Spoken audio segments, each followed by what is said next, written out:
Hello Orchid friends, how are you? Welcome back to my channel. If this is your first time watching my video, my channel is all about orchids.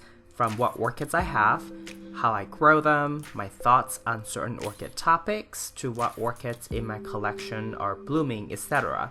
So if you want to follow along my orchid hobby adventure, please consider subscribing to my channel and turn on the notification. Today in this video, I'm going to share with you my Phalaenopsis hieroglyphica.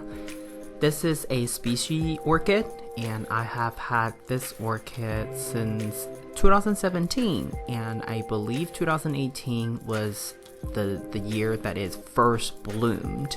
And then last year, it did better than the year before, and this year's blooming is the best of all. It did way better than last year. So if we go back in time, end of January 2020 was when I spotted a new spike emerging. So it was having a total of 3 spikes, 2 from previous year, and this orchid has done pretty well. Obviously, having one new spike tells me that this orchid is getting whatever it needs, and it's happy and it's performing. So now I have 3 spikes to work with, and this orchid, doesn't really require a whole lot of special care. And I was told that this orchid, just like many other orchids or Phalaenopsis orchids in particular, they grow and bloom better as they age. Provided that they're healthy and they're getting whatever they need as they age, they do perform better when it comes to blooming.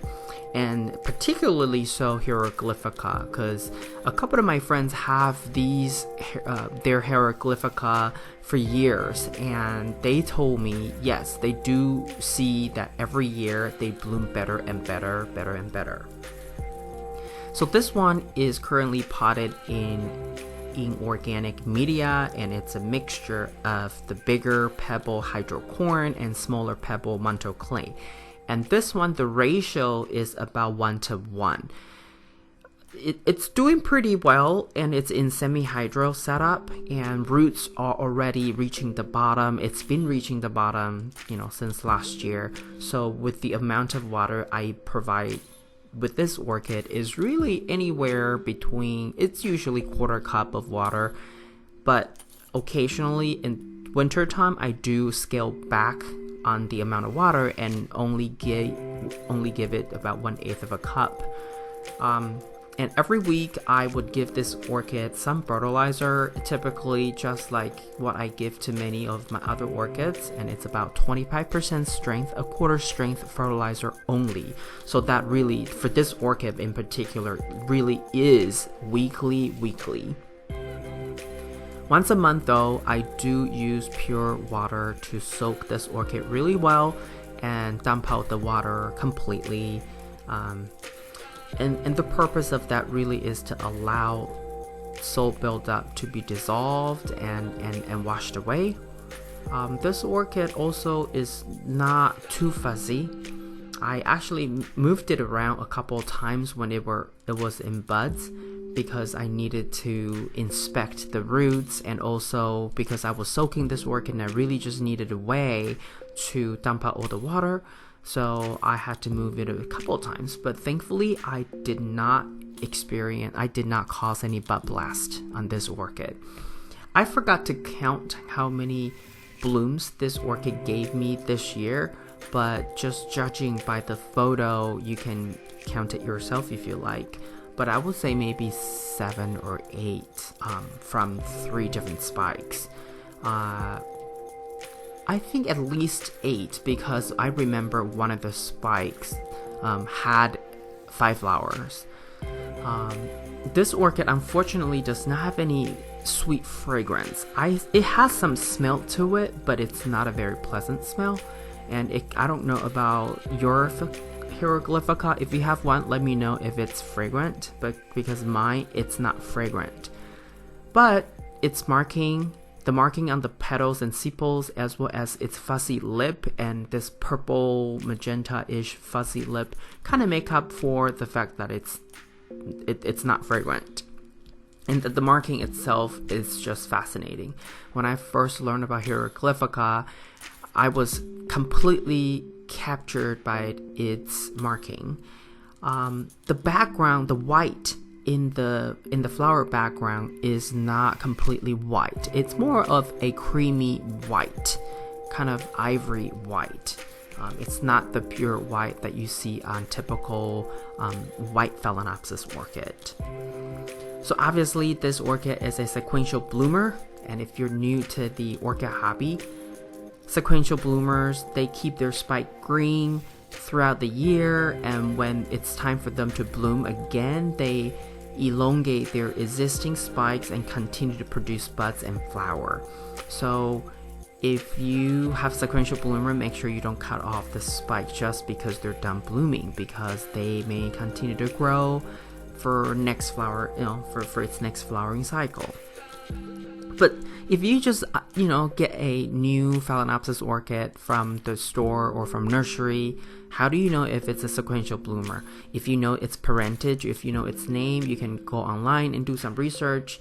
But otherwise, ask the owner of the nursery, ask whoever that's, selling the orchid. Typically, they would tell you. And if they don't know, well, then you just kind of have to wait and see. I do have a few Phalaenopsis orchids that are not sequential bloomers, but then they kept their spike for a couple months before they start dying back. And there is one orchid, it kept its spike. It's not a sequential bloomer, but it kept its spike green and hard for a year and a half, and then it started to die back. So it's not certain how soon they'll die back. These flower spikes will die back, but if you're not sure, just let them be for a while, and then if you can't stand them, cut them off. There are two schools of thoughts about flower spikes. I believe that flower spike, the sap in the flower spikes can be recycled into the plant itself. But then there's also another school of thought where they believe that, if you cut off the flower spike, it would actually conserve more energy, and this orchid can, focus its energy on more toward leaf and root production. And then the next flowering cycle, when they grow, when orchids grow their new flower spike, it would be a better flower spike and better display.